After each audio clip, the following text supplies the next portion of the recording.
Welcome back to the channel, my beautiful drama lovers.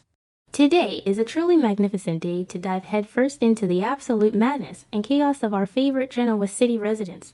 We are so thrilled to have you here with us as we unpack all the latest jaw-dropping twists, turns, and shocking reveals.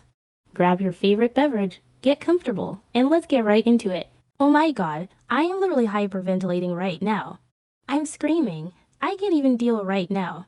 Okay, listen, you guys have to hear what just went down because I am physically shaking. I was literally just sitting here eating my dinner, minding my own business, maybe scrolling on my phone a little bit, and I practically choked on my food. I had to pause the TV and text my friend immediately because the level of unhinged behavior in Genoa City right now is off the charts. Seriously, honestly, actually off the charts. I don't even know where to start because my brain is going a million miles an hour, and I keep remembering different parts of the episode. It is just so much to process. Okay, so let's start at Billy's house because that's where the absolute most insane drama is happening right this second. Victoria literally waltzes into his house, which is insane by the way, like not much. Does she think she still owns the place just because they used to be married?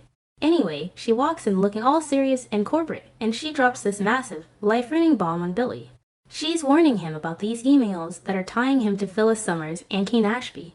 And if you've been following this storyline at all, you know that Victor Newman is using literally an AI program to frame them. An AI program.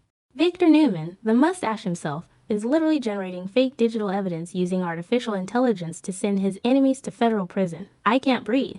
The absolute audacity of this man knows no bounds. Wait, did I already say that? Whatever, anyway, Billy is losing his mind. He is furious, pacing around the room, throwing his hands up in the air. Why would he do that? Why would Victor do that? And more importantly, why is Victoria standing there acting like a good little Newman soldier who won't even defend the father of her own children? Billy is yelling at her, pointing fingers, asking Victoria if she is genuinely okay with Victor setting him up to take the fall as collateral damage just to get back at Phyllis and Victoria. She gets all defensive and annoyed. She actually gets mad that Billy is treating her like she's complicit. Which, spoiler alert, she kind of is. She literally knows Victor is doing this and she is just letting it happen. At this point I'm yelling at my screen, like, Victoria, get it together, I swear. You share Johnny and Katie with this man. Your kids are going to have a father in prison because your dad knows how to use a computer program to fake emails. I'm dead, I am literally deceased. And like, can we just talk about Billy and Victoria for a second? Their history is so toxic, also so iconic. They have been through literally everything together. Marriages, divorces, affairs, corporate takeovers. And now she is just going to stand by while her dad uses fake evidence to send him to jail. I mean, I know Victor hates Billy, he has always hated Billy Boyd, but Victoria is supposed to protect the father of her kids. It just blows my mind how cold she can be when the Newman family loyalty kicks in. It's like she gets brainwashed by the Newman rancher or something. Oh wait, before that happened, actually, I forgot to mention earlier, but Sally Spectra was in the house. I completely forgot to bring her up. Sally is literally standing there in the background overhearing this entire screaming match between Billy and Victoria. And you guys, Sally hears that Billy might actually be arrested, that he might be taken into custody and locked away, and she faints. She literally passes out cold on the floor. My jaw dropped. I mean, we all know Sally is pregnant right now, and she has so much deep, unresolved trauma from losing her baby girl Ava with Adam Newman in the past. So the sheer stress and terror of seeing Billy about to be handcuffed and ripped away from her is just too much for her body to handle. It's so dramatic. I was like, are you serious right now? She just dropped like a stone. And don't even get me started on that, Victoria sees it happen. Victoria rushes over to help, or whatever her version of helping is, and her eagle eyes immediately spot the massive new piece of jewelry on Sally's finger, the engagement ring. Victoria is staring at this ring like it's an alien artifact that just landed in Billy's living room. And Billy, who is probably panicking out of his mind because his pregnant fiancée just hit the floor, just blurts the whole truth out. He confirms to Victoria that yes, they are engaged, and that they are expecting a baby together. Oh my god, the look on Victoria's face. She was literally standing to absolute silence. Her eyes were as big as saucers. I honestly think finding out about the baby actually shifted something in Victoria's cold, ice queen heart because suddenly she looks at this whole email mess completely differently. She realizes Billy is about to start a whole new family, a whole new innocent life is involved, and Victor is about to ruin it all just for corporate revenge. Honestly, it's about time she showed some actual human emotion instead of just being a corporate robot. Okay, where was I? Right. So after Victoria finally leaves to process this massive news, Billy is comforting Sally, who is waking up and freaking out. He is explaining this whole nightmare to her, holding her, and he vows to fight this legal battle to the bitter end. He promises her with tears in his eyes that he is not going to prison, and he will be there for her and the baby every step of the way. I'm calling it now. This is going to end badly. Mark my words, Victor Newman does not lose gracefully, and Billy is playing with absolute fire by trying to fight this AI frame-up. But speaking of playing with fire, let's jump over to Crimson Lights because things are getting incredibly spicy over there. Kyle Abbott walks into the coffee house to get his caffeine fix, and what does he see? Patty Williams. Freaking Patty Williams, the actual psychopath, putting the moves on his father, Jack Abbott.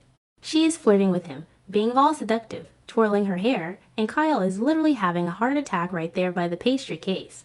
He's freaking out, but Jack subtly pulls Kyle aside and secretly tells him to chill out. Jack reveals this massive secret. He is intentionally using Patty to achieve his own goals. He is manipulating the manipulator, which is wild.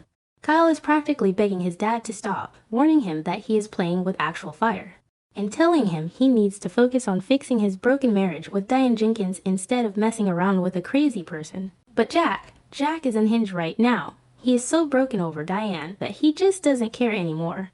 He wants to use Patty as a literal weapon against Victor. Jack and Kyle actually start plotting right there in the coffee house to use Patty to completely and permanently destroy Victor and Nikki's marriage. They want to ensure Nikki stays away from Victor forever by humiliating him. The irony of this entire situation is just chef's kiss. Jack is using the exact same woman who drugged him on a yacht to ruin the man who orchestrated the yacht drugging in the first place. I can't even. It's brilliant, also so stupid because Patty is completely unpredictable. If Diane walks in on this, it is over, done, finish. And then we go to the GCAC. The Genoa City Athletic Club is literally the center of the universe for these people. Victor and Diane are there, and they are clashing hard. They are having this incredibly tense standoff because Diane is working with Victor to steal Jabot and ruin Jack, but they also deeply despise each other. Suddenly, Patty sashays into the club in a fabulous, overly perky mood. Victor and Patty put on this whole fake, theatrical show, acting like they are just old pals catching up over drinks. But Diane is no fool. Diane sees right through their little performance. She knows Victor and Patty are plotting together behind the scenes. Patty starts gloating immediately. She's practically purring about her deep, magical, unbreakable connection with Jack, trying her absolute hardest to make Diane jealous. She wants Diane to know that Jack is hers now, but Diane gives it right back with zero hesitation. She gets the last word, looking Patty dead in the eye with absolute venom and basically saying, Jack will always want me more. The absolute sass, the audacity. Not okay. I'm done. Diane literally struts out of there like she owns the place. Once she's gone, Patty turns to Victor and makes his date by confirming she is staying in Genoa City specifically to keep Jack away from Diane. Victor is just sitting there smirking his famous mustache smirk like the evil mastermind he is, absolutely loving the chaos he has created. And don't even get me started on Diane Jenkins Abbott. She is sitting at the GCAC judging Jack for being with Patty when she literally faked her own death. She faked her own murder, let Kyle mourn her for a decade, framed Nikki for it, and now she's acting like Jack is the worst person on earth because he got drugged on a yacht. The hypocrisy is actually blinding. She needs to get it together, I swear. She is teaming up with Victor, the man who kidnapped her husband, just to teach Jack a lesson. It's so unhinged.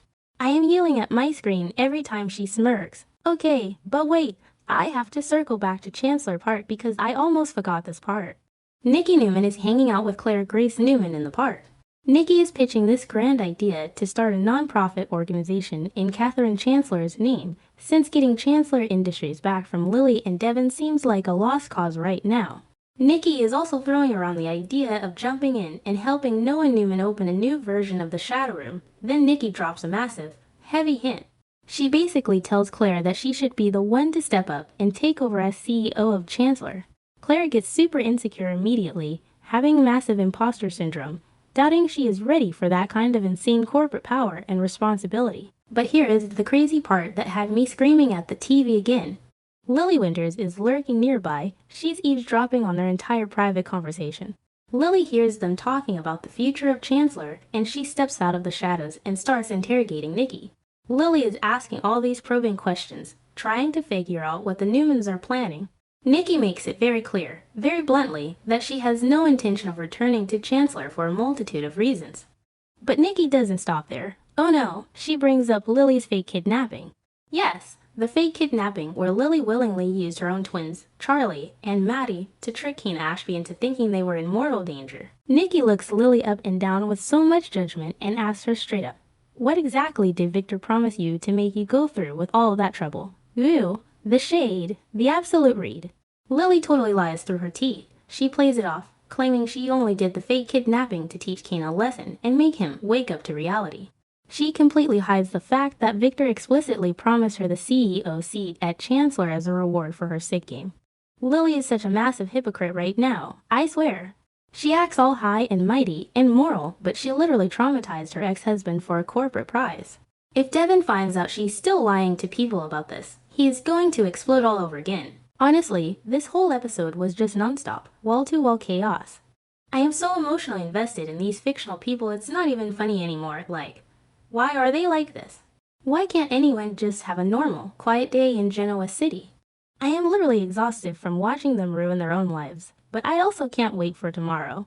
I need to know what Billy is going to do about the AI emails. I need to know if Sally's baby is going to be okay after that fainting spell. I need to see Patty completely ruin Victor's life, or Jack's life, or whatever disaster she causes next. It's so insane. Literally insane. I'm going to go get a huge glass of water because my throat is dry from yelling at my screen for an hour straight. Bye.